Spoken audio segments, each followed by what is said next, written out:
Hello दोस्तों, अस्सलाम वालेकुम। कैसे हैं आप सब? उम्मीद है आप सब खैरियत से होंगे, ठीक ठाक होंगे और आप सबकी दुआओं से हम सब भी खैरियत से हैं। तो चलिए आज के ब्लॉग की शुरुआत करते हैं। तो ब्लॉग की शुरुआत हो रही है सुबह के नाश्ते से।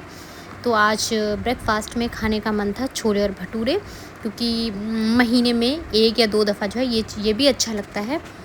तो यहाँ पर ये छोले भटूरे हम लोग इंजॉय कर रहे थे और मीनवाइल मैंने चाय भी बना ली थी, क्योंकि हाँ, जस्ट हमने खाने के बाद जो है उसको चाय पी थी। और आज ज़िदान की जो वो सेशन के बाद फर्स्ट पीटीएम है, हमें पीटीएम में जाना था। यहाँ पर ज़िदान रेडी हो रहा है। मैं ज़िदान से बोल रही थी सबको हाय बोल दीजिए प्लीज़, तो ये हाय नहीं बोल रहा है। और हस्बैंड जी यहाँ पर जो थे थोड़ा सा जो थे वो क्लीनिंग कर रहे थे, डस्ट वगैरह आ जाती है। तो यहाँ पर हैदर भी जाने के लिए रेडी हो ही गए थे। पहले तो हमने ये सोचा था हम हैदर को लेकर नहीं जाएंगे, क्योंकि धूप शदीद हो रही थी बहुत ज़्यादा। तो ये बाहर के कुछ मैंने क्लिप्स लिए हैं आप लोगों को दिखाने के लिए, बाहर का व्यू कितना अच्छा लग रहा है। धूप है पर थोड़ा सा जो है ग्रीनरी के बीच में ये भी अच्छा लगता है। और उसके बाद हम पहुंच गए थे स्कूल, और ये है स्कूल की क्लिप। तो देखिए, तो स्कूल में आते ही बच्चों का सबसे पहले ये रहता है कि मुझे बस मैं झूला, सबसे पहले मैं झूले पर चली जाऊँ, मैं झूला झूल लूँ।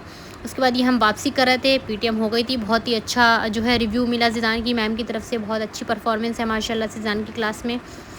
और सबसे अच्छी जो चीज़ इनकी सुनने को मिली है वो मुझे कॉन्वर्सेशन में, कि कॉन्वर्सेशन बहुत अच्छी है। ऑफ़ कोर्स राइटिंग भी अच्छी है, थोड़ी सी कॉन्वर्सेशन ज़्यादा अच्छी है। तो देखिए यहाँ पर काफ़ी सारे बच्चे अपने पेरेंट्स के साथ आए थे, क्योंकि पीटीएम जो है सबकी लगभग एक दिन पे ही होती है। तो हम जा रहे थे अब वापस, और धूप शदीद थी, क्योंकि मैंने आज ज़िदान को ना स्लीवलेस पहनाया था, तो मुझे लग रहा था थोड़ी सी टैनिंग का प्रॉब्लम ना हो जाए। उसके बाद ये डस्टिंग वगैरह का काम जो है मेरी हाउस हेल्प निपटा दी थी। तो ये कुछ ऑर्गेनाइज़र मुझे सेट कर रहे थे, काफ़ी गंदे भी हो गए थे, थोड़े से गंदे हो रहे थे। तो मैंने सोचा इनको भी मैं निपटा ही देती हूँ। 5 या 7 मिनट मुझे लगे इनको साफ़ करने में। और थोड़े से ये था कि सर्विंग स्पून भी गड़बड़ हो चुके थे, छोटे बड़े सब एक से हो गए थे। तो जो बड़े सर्विंग स्पून थे मैंने उनको एक तरफ लगाया, जो छोटे थे तो एक तरफ, और मैंने फॉक को एक तरफ लगाया। उसके बाद हमारा जो ये टेबल स्पून वगैरह है, मैंने इस वाले ऑर्गेनाइज़र को भी सेट कर लिया।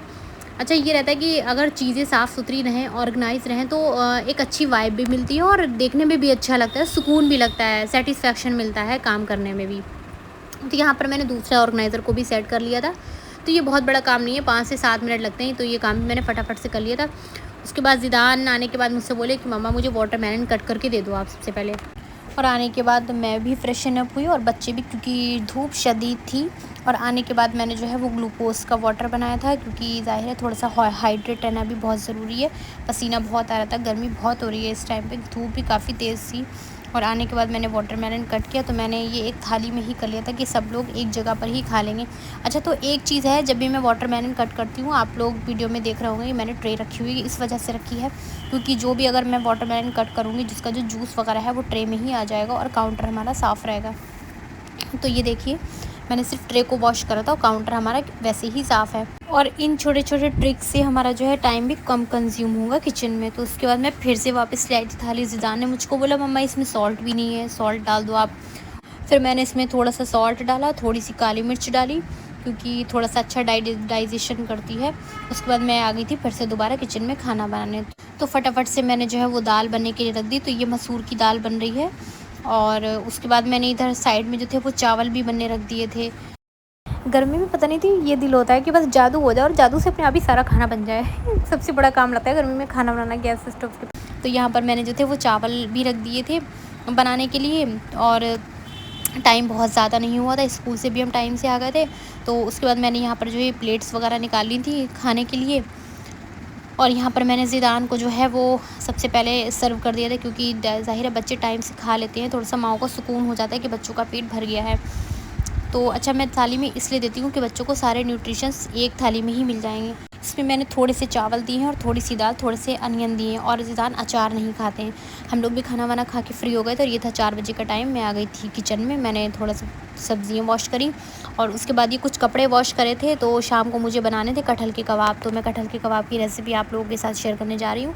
तो सबसे पहले कुकर में मैंने कटहल डाल दिया था क्वांटिटी के हिसाब से, इसमें चने की दाल ऐड करी थी, और ये कुछ खड़े मसाले वगैरह हैं, प्याज है, और सूखी लाल मिर्चें हैं, ज़ीरा है, लहसुन है, अदरक है, और तेज़पत्ता भी मैंने इसमें डाला है, पर मैं प्लेट में रख नहीं पाई थी। तो मैंने ये सारी चीज़ें डाल दी हैं और इसमें कटहल की क्वांटिटी के हिसाब से मैंने जो है वो पानी भी इसमें ऐड कर दिया था और मैंने इसको चूल्हे पर बनने के लिए रख दिया था। मीट की टाइमिंग थोड़ी सी ज़्यादा होती है, पर कटहल ये है तो कटहल में इतना टाइम नहीं लगता है, पर चने की दाल थोड़ा सा टाइम लेती है। तो इसमें मैंने 5 से 6 सीटियाँ लगाई थी लो फ्लेम पर। तो ये देखिए मैंने इसको एक प्लेट में ट्रांसफ़र कर लिया था और ये अच्छे से ठंडा हो जाएगा। उसके बाद हम ठंडा करके उसके बाद हमने जो मिक्सर ग्राइंडर रख लिया है, इसमें हम जो एक अच्छा सा डो बना लेंगे और पानी बिल्कुल भी ऐड नहीं करेंगे, क्योंकि हमें उस हिसाब से इसको जो है टेंडर करना है। पानी थोड़ा सा रहता भी है उसमें, और वो पानी जो है हमारा मिक्सर ग्राइंडर में जब हम डालते हैं तो बहुत ज़्यादा ड्राई नहीं होता हमारा डो। और यहाँ पर मैंने चॉपर में जो है अनियन, ग्रीन चिली और धनिया पत्ता वगैरह सब जो है चॉप कर लिया है। और जो डो बनाया था ना, अब हम इसमें डो में इन चीज़ों को, जो चॉप की हुई चीज़ों को इसमें मिक्स कर देंगे। और यहाँ पर मैं एक बात बता रही हूँ कि मैंने काफ़ी चटपटे बनाए थे। चटपटे इसलिए बनाए थे क्योंकि ये कटहल थोड़ा सा मीठा था, पर कबाब बहुत अच्छे बने थे। तो बच्चों के लिए मुझे थोड़ा सा अलग करना पड़ा था, क्योंकि बच्चे मिर्च वाला कुछ भी नहीं खाते हैं। उसके बाद यहाँ पर मैंने काउंटर को अच्छे से साफ़ कर दिया था, क्योंकि उस पे बनानी थी मुझको रोटी, तो मैं पहले से ही साफ़ कर देती हूँ ताकि अच्छे से ड्राई हो जाएगा। और मेरे पास फ्रिज में आटा गूँधा हुआ नहीं था, क्योंकि ख़त्म हो गया था। थोड़ा सा गूँधा हुआ फ्रिज में रखा होता है तो काफ़ी ज़्यादा जो है सुकून हो जाता है कि बस फ्रिज से निकालना है उसको और 10 मिनट के लिए रखना है और डो जो है हमारा नरम हो जाएगा। तो यहाँ पर मैंने आटा भी गूँधा है और यहाँ पर मैंने स्लैब के नीचे जो है वो काउंटर पर जो है मैंने ये दस्तरखान रखा है। ये इसलिए रखा है ताकि स्क्रैचेस ना पड़े, हमारा काउंटर भी साफ़ रहेगा। तो ये देखिए फटाफट से मैंने जो था वो आटे का डो भी बना लिया था और मैंने इसको रेस्ट करने के लिए 10 मिनट के लिए छोड़ भी दिया था। आटा गूँधने का काम भी गर्मी में बहुत बड़ा लगता है। अगर आपके पास फ्रिज में गूँधा हुआ डो रखा है तो काफ़ी सुकून रहता है कि। तो यहाँ पर मैंने जो थी कबाब की, जो हमने जो डो बनाया था, छोटी छोटी सी टिक्कियाँ बना ली थी। और आप लोग इस रेसिपी से एक बार इन कबाबों को ज़रूर ट्राई करिएगा। बहुत अच्छे बने थे, बहुत सॉफ्ट बने थे। इनका टेस्ट ऐसा बिल्कुल नहीं लग रहा था कि ये मीट के नहीं है, बहुत अच्छे कबाब बने थे।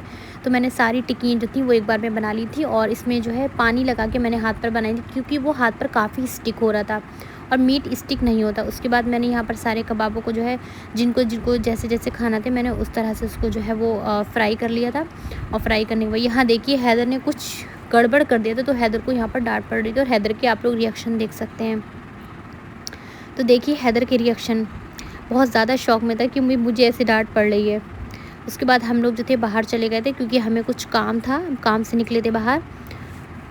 तो बाहर का व्यू देखिए कितना अच्छा लगता है रात में, और काफ़ी अच्छी हवा चल रही थी, कुछ हल्के से बादल भी हो गए थे। और इसी बीच में हम पहुंच गए थे सबसे पहले एक डाइपर शॉप पर, क्योंकि हमें ना हैदर के लिए डाइपर चाहिए थे। डाइपर बैग ख़त्म हो अच्छा, ज़रूरी भी था इस टाइम पर डाइपर, क्योंकि अभी इतने छोटे बच्चे समझदार नहीं होते, वो नहीं बता सकते। तो यहाँ पर हम चले गए थे एक केमिस्ट शॉप पे और हमने हैदर के लिए पैम्पर के डाइपर लिए। उसके बाद हम सुपरमार्केट आ गए थे, क्योंकि हमें घर के लिए कुछ सामान लेना था किचन के लिए, और थोड़ा सा खाने पीने का भी बच्चों का लेना था, क्योंकि बच्चों को थोड़ा सा ये रहता है कि कहीं अगर हम जाते भी हैं तो बच्चों का अगर कुछ रखा होता है तो प्रॉब्लम नहीं होती है कैरी करने में।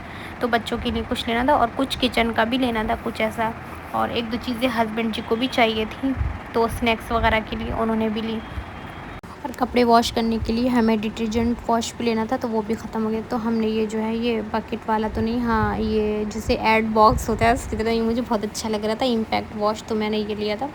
और सारा सामान लेकर हमने जो है वो बिलिंग करवा ली थी। तो ये हमारे ग्रॉसरी वगैरह की बिलिंग हो रही थी, और बिलिंग करवाने के बाद हम फिर से निकल गए घर की तरफ।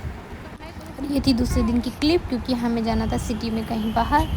तो ये देखिए हैदर के टशन देखिए, इनको गॉगल लगा के जो है ये टशन दे रहे हैं, स्टाइल मार रहे हैं। तो मैंने सोचा थोड़ी सी इनकी भी क्लिप जो है वो डाल दी जाएगी व्लॉग में। और जिदाना आप लोग को यहाँ पर हाई कर रहे हैं। तो ये देखिए बाहर का व्यू। हम एक फिलिंग स्टेशन पर रुके थे और हमें थोड़ा सा टैंक फुल करवाना था। उसके बाद हम अपने डेस्टिनेशन पर पहुँच चुके थे, और पहुँचने के बाद जो हमें जो काम था, हमने अपना काम जो किया, करने के बाद जो है फिर हम थोड़ा सा जो है बच्चों को घुमाना भी था।